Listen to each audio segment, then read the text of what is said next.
Então eu ficava esfregando sabonete assim na boca, machucava tudo. Depois ia com papel higiênico, sabe, pra ter certeza que saiu tudo. Depois a toalha, então tinha todo um procedimento de devolver o batom no mesmo lugar, da mesma forma, do mesmo jeito.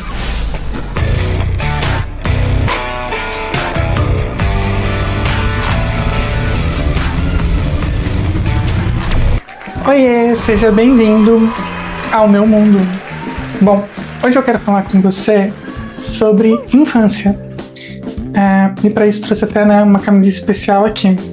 Sim, eu sou da época da MTV, a época que a MTV era uma febre e era um dos canais mais assistidos e mais badalados da televisão para os jovens, pelo menos, né? Claro que se entrega um pouquinho todo lance de idade, né? Mas enfim, não vamos falar sobre isso aqui. Vamos apenas falar sobre os desafios de ser uma mulher trans na geração em que eu nasci, né? Ou seja, numa geração pré-mídias sociais, comecinho ali de internet, né? Modem discado, enfim, coisas que muitos de vocês vão se identificar.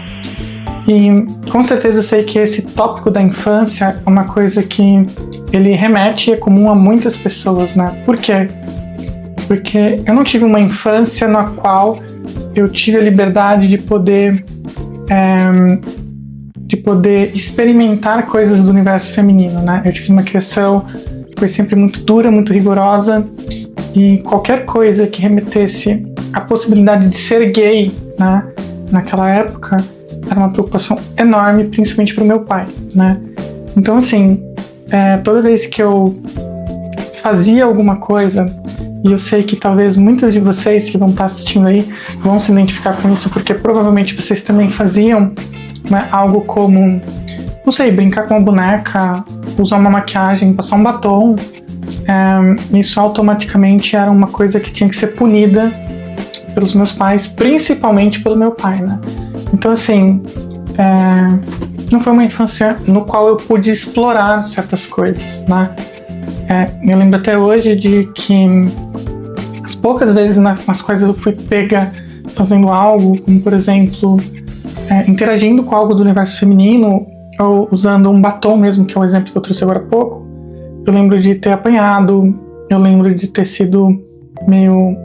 Na época eu era um menininho, né? Então humilhado, dizendo que aquilo era errado. Então eu cresci numa família onde eu não podia usar anel, onde eu não podia usar corrente, onde eu não podia furar a orelha, né? O pai sempre dizia que se eu furasse a orelha, eu não entrava mais em casa. Então, assim, sempre foi um universo muito restrito, né? E essa restrição toda, que é uma coisa que talvez para as pessoas de hoje em dia seja exagero imaginar que existia um tempo assim, que as coisas aconteciam dessa forma, né? Tô eu aqui jogando meu cabelo de novo por causa do calor, gente. Mas enfim, as pessoas pensarem nesse lance todo do calor, né? As pessoas pensarem nesse lance todo da restrição dos dias de hoje não faz tanto sentido, né? Então, assim, a gente sabe que vivemos uma época onde você tem mais informação, mais acesso a outras pessoas, a outras famílias, e isso facilita muito para que as pessoas tenham liberdade. Claro que não na sua totalidade. Ainda existem, infelizmente, muitas injustiças e muitas famílias que são extremamente rigorosas e bloqueiam essa experimentação, sejam por questões culturais de outros países, sejam por questões religiosas, por conta da família onde cresceu, ou seja mesmo por questões hierárquicas e paternais, assim, que impedem essa exploração. Então, eu nunca tive essa possibilidade. O que fez com que esse sentimento sumisse de mim? Não.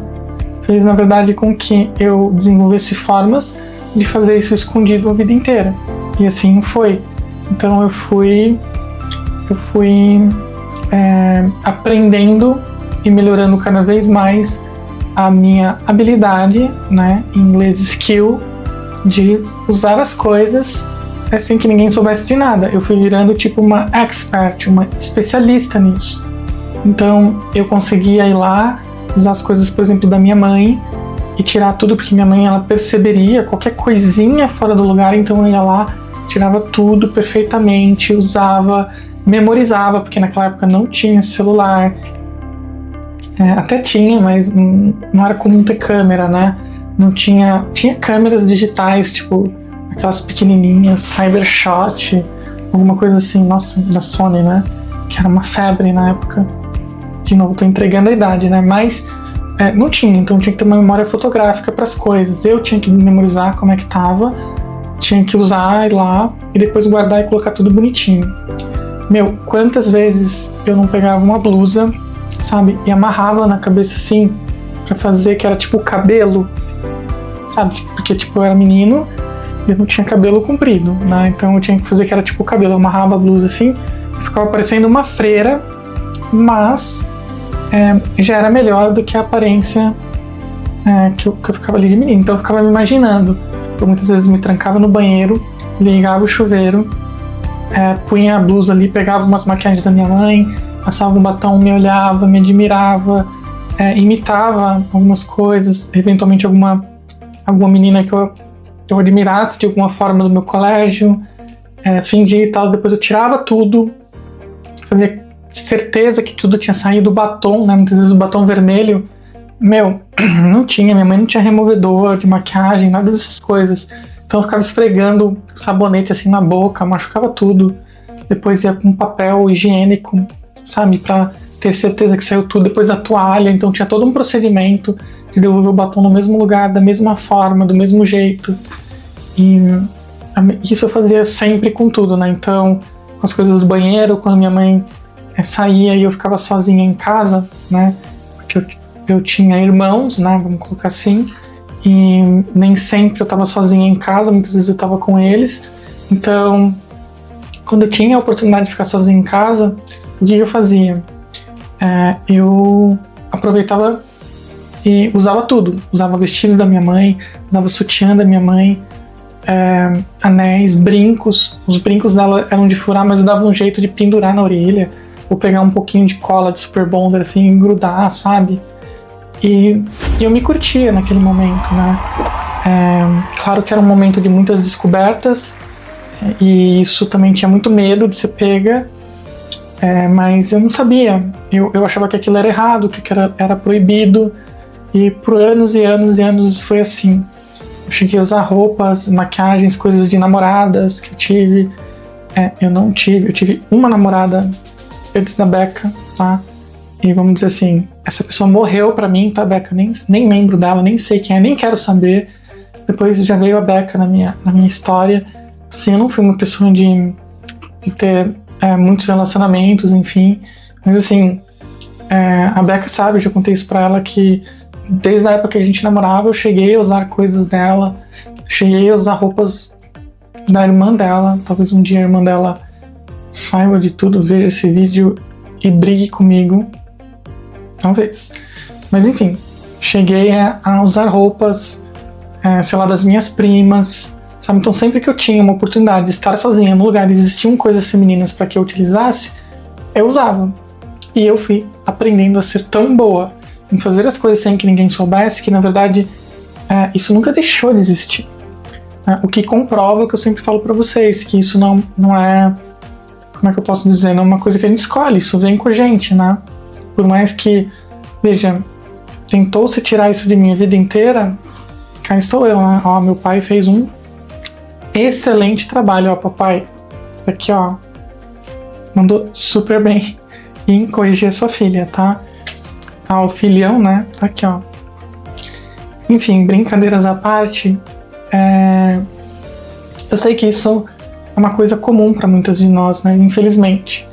E uma coisa que, assim, me ajudou a esconder um pouco isso com o tempo, né? Foi aqui a música, né? Então, a música é algo que entrou na minha vida cedo e foi a minha válvula de escape, sabe? Para eu poder pôr para fora, talvez, esse lado criativo, né? Por exemplo, maquiagem, um lado feminino. Então, a música tem, na minha visão, sutilezas de criatividade, de energia, de toque, né? Apesar dos guitarristas, eu sempre falo pra Becca, apesar dos guitarristas estarem lá todos machão tocando, guitarra é um instrumento super delicado, na verdade, onde você tem que tomar muito cuidado com as notas, porque qualquer posicionamento errado, qualquer digitação errada aqui você perturba os outros sons e fica horrível, né? Então, apesar da pose, é um instrumento que exige uma digitação delicada, né? Então, assim, a música foi algo que com certeza me ajudou a não pirar, sabe?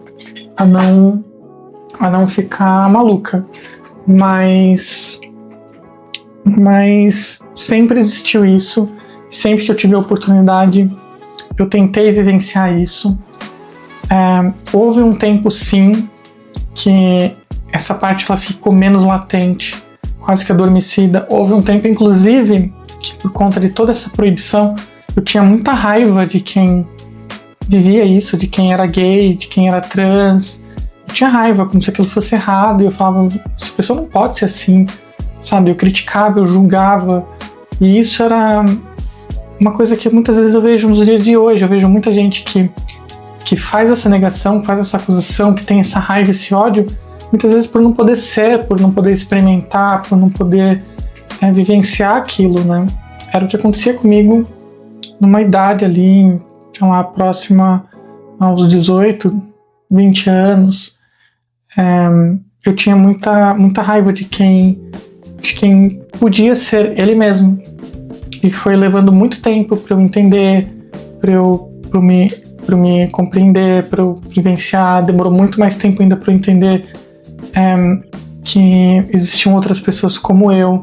Foi através da internet que isso aconteceu, né? Então, assim, por muitos anos foi um misto de confusão, né? E claro que junto dessa descoberta toda, a gente fica com dúvidas de sexualidade, fica com dúvidas de certo e errado, como a sociedade vê isso como um tabu, né? Muitas vezes o próprio pessoal do meio LGBT olha para isso e fala assim, se essa pessoa não se identificou como trans desde sempre, ou se ela não é gay, se ela não é afeminada, etc., não existe a menor possibilidade dela ser uma mulher, dela querer ser uma mulher, enfim. Então, assim, todo esse lance, todo esse tabu, toda essa dificuldade, toda essa questão, ela é muito forte, e quando isso tudo é bloqueado pelos nossos pais, a gente acaba fazendo tudo escondido, o que reforça todo esse aprendizado de errado, reforça de que o que a gente está fazendo não pode, reforça do que a gente tem que realmente se esconder, que a gente tem que ver as sombras, que a gente tem que viver uma vida padrão, porque é isso que o mundo quer que você faça, que você viva uma vida padrão, né? Então, isso gerou todo o desafio. Claro que não justifica todas as decisões que eu já tomei na vida, como, por exemplo, nunca ter contado pra Becca, mas isso criou todos os gatilhos na minha cabeça para que eu visse que era errado, ainda mais porque eu tive uma criação muito rigorosa, muito rígida, né? As pessoas hoje em dia não sabem nem o que é apanhar de cinta, o que é apanhar de porrada mesmo, assim, de você não conseguir levantar, de você não conseguir... As pessoas não sabem o que é isso. Eu acho que não, né? Eu espero que não, porque é uma coisa tão errada, mas que antigamente isso era comum. Isso era algo que podia aparecer na TV, entende? A diferença é igual fumar, né? Antigamente as pessoas fumavam no restaurante e hoje parece um absurdo. Claro que podem ter pessoas que fazem isso ainda, como podem ter pessoas que ainda espancam seus filhos, mas, gente, esse não é o caminho. Isso não vai mudar a pessoa, isso não vai mudar uma coisa que faz parte do DNA, sabe? Recentemente até vi um vídeo do Pirula, inclusive fiquei muito triste por ele ter tido um AVC, né? Então, força aí, Pirula, espero que você melhore. Apesar de algumas diferenças em questões religiosas, é um cara que eu sempre admirei muito, porque é um cientista, profundo conhecedor, enfim. E ele mesmo falou sobre essa questão da transexualidade, se diferenciar da questão biológica de macho e fêmea. Claro que eu nem pretendo, nem vou falar isso da forma que ele falou, mas assim, quando você olha do ponto de vista biológico, do ponto de vista científico, toda espécie tem macho e fêmea, e isso é algo biológico. Então, sei lá, cachorro macho, cachorro fêmea, gato macho, gato fêmea, como fala, ser humano, né? Homo sapiens macho, Homo sapiens fêmea. Mas do ponto de vista homem e mulher é uma coisa muito mais complexa do que isso, porque aí entra uma questão social, questão sociológica, né? É igual o pato e a pata, né? Aí a gente já está trazendo o homem e mulher para a situação, quando na verdade para a ciência seria pato macho, pato fêmea. De novo, não estou aqui para dar aula sobre isso, só estou falando que ele trouxe um ponto científico onde a própria ciência identifica hoje que existe sim uma questão da transgeneridade das pessoas trans, que isso nasce com a gente acaba sendo assim, na nossa formação, na forma como o nosso cérebro se forma, sei lá, os nossos neurônios, os nossos sentimentos, a visão de como a gente vê o mundo. Então, não é uma punição que vai mudar isso, não é um castigo, não é uma surra, não é uma proibição, pelo contrário, né? E aí eu trago também uma questão que é polêmica, e talvez em algum momento eu traga uma pessoa mais especializada para falar sobre isso do que eu, porque não cabe a mim dizer isso, mas essa polêmica que bate tanto sobre questões da pauta de crianças trans, né? Se existem ou não, se deve ou não. Gente, assim, já existem as leis que pautam sobre a partir de que idade você pode hormonizar uma pessoa, tomar remédio, fazer cirurgia, enfim. Já existem regras para isso que têm que ser seguidas e, como qualquer regra na sociedade, se algo não é seguido, é crime. E aí, se uma pessoa que é menor de idade, a responsabilidade é dos pais e por aí vai. Já existe algo preparado para isso, saca? E sim, crianças trans, elas existem. O lance é, que, como eu vejo, pelo menos, é você dar a liberdade para que a criança possa ser o que ela quiser. E ela pode experimentar o que ela quiser. Então, se ela quiser usar batom, se ela quiser se vestir como mulher ou como menino, se ela quiser experimentar coisas do sexo oposto, a gente deve dar essa liberdade para ela, sabe? Então, assim, não tem o porquê a gente oprimir. Não tem, sabe? Eu não entendo porque que tem pessoas que têm raiva, ódio de minorias, sabe? Sendo que elas pertencem a uma cadeira das maiorias, do qual elas não tiveram que fazer uma escolha para estar ali. Elas nasceram daquele jeito, entende? Então, assim, independente das coisas, respeito, empatia, buscar a compreensão, entender que tem estudos sérios sobre essas coisas e que, ninguém vai sair prejudicando ninguém. Sei lá, o mesmo exemplo que uma garota de 12 anos, 14 anos querer colocar prótese, sabe? Se algum médico fizer isso sem uma necessidade real para aquilo, é crime, não pode, entende? Existe idade mínima para algumas coisas. Mais uma vez, eu não sou especialista aqui, eu não quero polemizar sobre isso. Eu só estou trazendo que, sim, eu sabia que eu era como eu era desde sempre, mas eu não pude experimentar, eu não pude crescer. Então, como eu gostaria. Então, eu sonhava em ser mulher, eu via as mulheres e queria fazer parte daquele grupo com elas, eu queria aprender, mas não, eu tive que aprender a ser um menino, a me comportar como menino, a falar como homem, a ser homem, a fazer coisas de homem, a brincar de coisas de homem, a jogar futebol, a tudo aquilo que é o padrão homem ser, sabe? Mas eu nunca me identifiquei, eu nunca pude, isso foi tirado de mim, essa possibilidade da experimentação, sabe? Sabe o que isso causou para mim ao longo da vida? Causou uma vida adulta muito mais difícil, uma vida adulta onde eu achava que eu tinha que esconder isso, que eu era uma aberração, que eu tinha todos os problemas psicológicos e problemáticos que eu carrego até hoje, que hoje eu tento fazer terapia para me recuperar, para me entender, para me curar. E aqui tô eu, ó. Faz alguns anos que eu vivi isso tudo escondido da pessoa que eu amo, ainda vivo escondido dos meus parentes, mas estou trabalhando e caminhando para que isso mude. Aqui estou eu, sendo eu, porque eu não escolhi ser assim. Se fosse uma escolha, gente, quem em sã consciência escolheria ser uma minoria? Quem em sã consciência escolheria ser de uma forma que todo mundo te julga, que todo mundo te critica, seja social, seja religiosamente, seja culturalmente? Por que alguém escolheria isso, entende? Não é uma escolha. A escolha é, eu quero ou não me assumir. Eu quero ou não viver quem eu sou.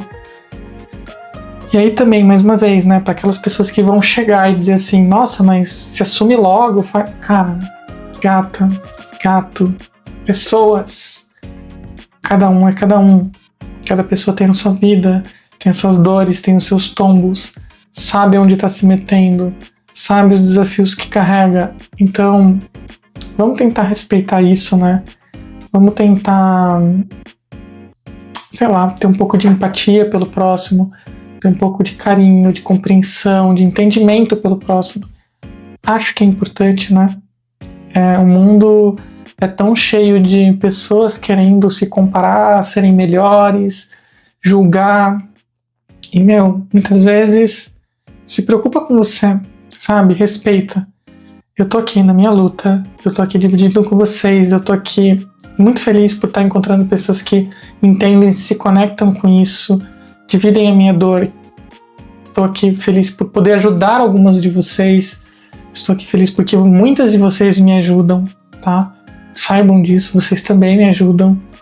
Enfim, e é por isso que eu quis compartilhar esse lance da minha infância. Tirando essa questão, não, eu não tenho raiva dos meus pais, eu acho que eles deram o melhor dentro daquilo que dentro do universo deles era natural e era o melhor para ser feito.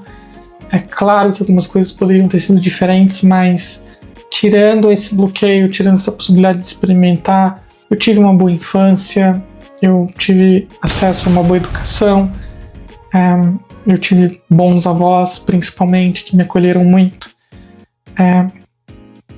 Mas sim, sempre tem algo que poderia ter sido melhor. Eu não acredito que meus pais fizeram isso porque queriam me prejudicar. Eles simplesmente não sabiam que eles estavam me prejudicando. Era a informação que tinha na época, né? Não era como são os dias de hoje. Ainda tenho algumas questões a resgatar por conta disso? Infelizmente, sim. Mas eu não sou uma pessoa de guardar rancor, principalmente das pessoas que me criaram, tá? Mesmo sabendo que eu sou quebrada em alguns aspectos por coisas que eu não pude viver. E claro que sempre existe uma questão do indivíduo, né? Eu poderia, naquela época, ter enfrentado tudo isso. Mas eu era aquele tipo de menino tímido, nerdinho, que era mais quieto no fundo da sala, que não queria interagir com muita gente, que, sei lá, sabe? Eu sempre fui mais na minha. E com os meus pais eu sempre quis ser um filho exemplar, eu sempre quis não decepcionar. Como eu sempre quis não decepcionar um monte de gente a vida inteira, e no fim, né, a gente acaba que decepciona. É uma triste verdade que temos que enfrentar. Bom, gente, é isso. Queria falar um pouco sobre infância. Me contem aí da infância de vocês. Quais brincadeiras que vocês gostavam. Nossa, tinha tanta coisa que eu queria brincar e eu não podia. Por exemplo, eu sempre quis ter uma Barbie e nunca tive. Olha aí, quem sabe agora eu não compro uma Barbie pra deixar aqui em algum lugar. Mas eu não podia. Aí eu comprava aqueles comandos em ação, mas tinha uns maiorzinhos assim que você podia pôr roupinha neles também e tal. Enfim, eu brincava com aquilo porque era o que eu podia brincar, né? Não podia ter uma Barbie, então eu não tinha. Então é isso, gente. Espero que vocês tenham gostado. Estou trazendo aqui experiências e mais alguns pontos de reflexão que eu acredito que muitas de vocês vão se identificar. E lembrem-se que estamos criando uma comunidade aqui bem legal. Eu vejo bastante gente interagindo aqui e que vocês podem também trocar contatos, né, com as pessoas que conversam aqui no chat. Penso também talvez em fazer uma live algum dia. O que vocês acham? Vocês topariam fazer uma live? Se sim, para quem assistiu o vídeo até aqui, me diz que dias e que horários seriam melhores para essa live acontecer. Que de repente a gente providencia, tá bom? Bom, é isso. Vou ficando por aqui. Muitos temas e muitos vídeos que eu tô bolando para virem aqui ainda, tá? Mas sempre que vocês quiserem, deem sugestões. Então é isso. Um super beijo para você. E até o próximo.